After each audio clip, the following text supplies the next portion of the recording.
started. We're on time. We're great, and everything's working. My name is Evelyn Swain. I'm institutional representative for South Carolina Women in Higher Education, which you all should come to the meetings, all of you, so we can make improvements on campus. We're pleased to sponsor today a presentation by Katie Reed. Katie is from the Sexual Trauma Services of the Midlands, and the Sexual Trauma Services of the Midlands mission is to support survivors in recovery from trauma associated with sexual assault and abuse, and educate the community to identify and prevent sexual violence.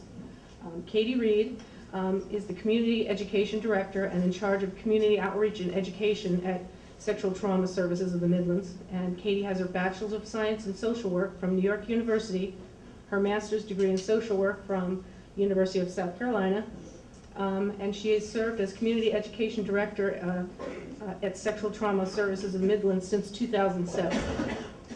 And she oversees outreach, prevention, education, and community education programs. So as a courtesy to Katie and everyone who's organized this meeting, please turn off any electronic devices and keep them in your pocket or bags. And please welcome Ms. Katie Reed.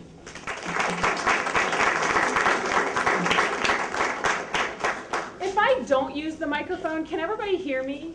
Can y'all hear me in the back? I tend to move around a lot in presentations, so I don't want to, I also am really clumsy, so I don't want to trip. Can you hear me okay, or do I need to carry the microphone? Okay. Let me get my remote as well. Very, very glad to be here with you guys. Again, my name is Katie Reed, and I work with Sexual Trauma Services of the Midlands. We've got all kinds of technology going tonight, so hopefully everything will work. I'm so glad that everybody came out. I understand it's almost your spring break. So honestly, I wasn't really expecting that many people here. So I'm thrilled, and I'm thrilled to not only see women but men in the group. This kind of dialogue is so important to have everyone here, and to have men and women, young people, adults, professors, students, everybody. So I'm really glad to be here, and I'm glad that you guys are here.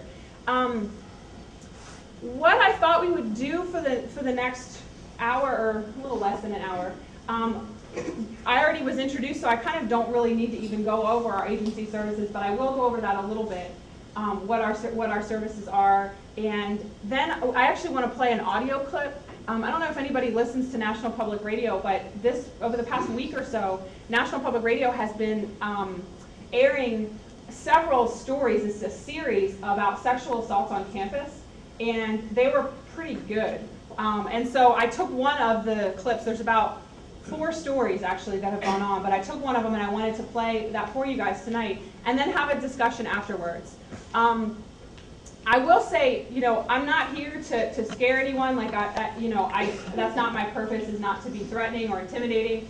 However, this topic is a sensitive one, and it can be upsetting for some people. It may not be upsetting for others. It may strike people in different ways. So I want to just kind of acknowledge the sensitivity of this subject, and ask y'all to please, be here, participate, ask questions, but also be sensitive to the subject nature. You never know the experience of people in here. And so we don't know if there may be survivors or people who know survivors in their family or friends or something like that, someone who might have experienced sexual abuse. So feel free to ask questions. Be honest in your discussions. I appreciate questions, and I will entertain questions throughout the presentation. You don't have to wait till the end if you have a question, or if I'm talking not loud enough, or if I'm talking too fast. Feel free to just kind of pop your hand up, and I'll answer questions as we go. But also, if you need to excuse yourself, or if you need to step out for a minute, you're welcome to do that. And if you want to talk to me afterwards, I'm here, and I'll stay here as long as people, want to talk. So I just kind of wanted to say that. I also have handouts up here, and I have nowhere near enough handouts for everyone. So I don't know what y'all think is better. If I do have on our handouts is information that we won't get to tonight, as well as our phone number for Sexual Trauma Services. So I would like for as many people to get them.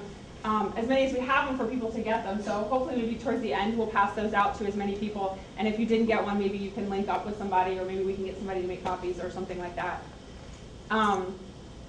So I'm not really going to go strictly on my PowerPoint, but I do want to just kind of have it here as a visual for people who are visual learners like me. I need to look at things to really understand it. So I was introduced, Sexual Trauma Services is what we call a rape crisis center. So where I work, we are one of a series of rape crisis centers across the state of South Carolina. Every county in South Carolina has a rape crisis center. Our rape crisis center, Sexual Trauma Services, serves Richland, Lexington, and Newberry counties. So we actually don't have an office in Newberry County, but we are out here all the time. I come out here a lot for presentations. I speak in the middle schools and the high schools in this county. And we do provide counseling services here. We just don't have an office building, so we often use like mental health, like Newberry County Mental Health. We will use their offices. Sometimes we'll use the college campus offices and provide counseling here depending on the number of cases we have at any given time.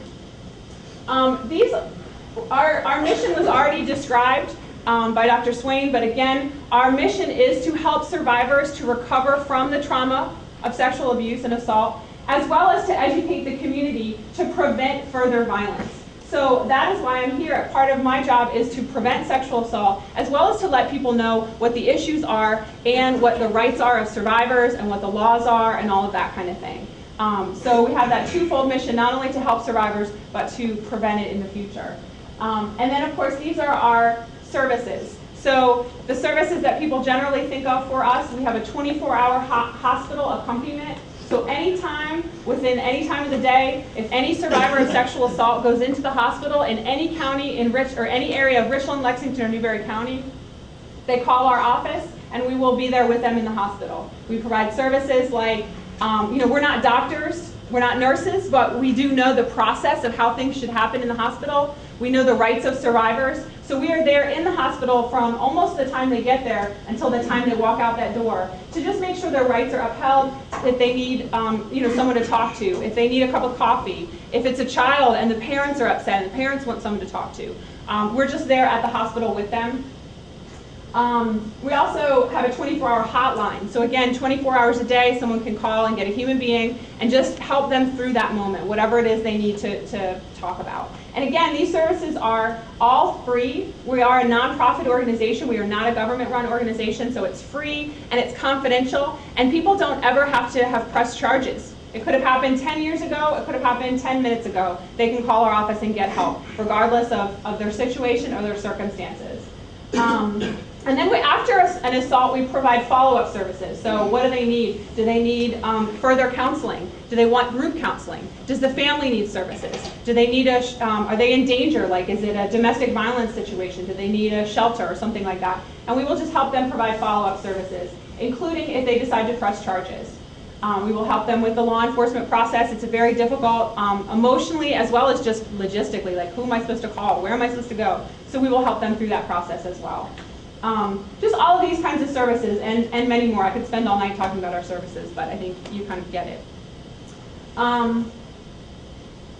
So let's see. I think at this point, I'm going to stop for a minute and play this video from National Public Radio. It's about, I think it's like 4 minutes long. I don't have any visuals for it, so you really just have to listen, and then we'll talk about it afterwards. So hopefully you guys can hear this.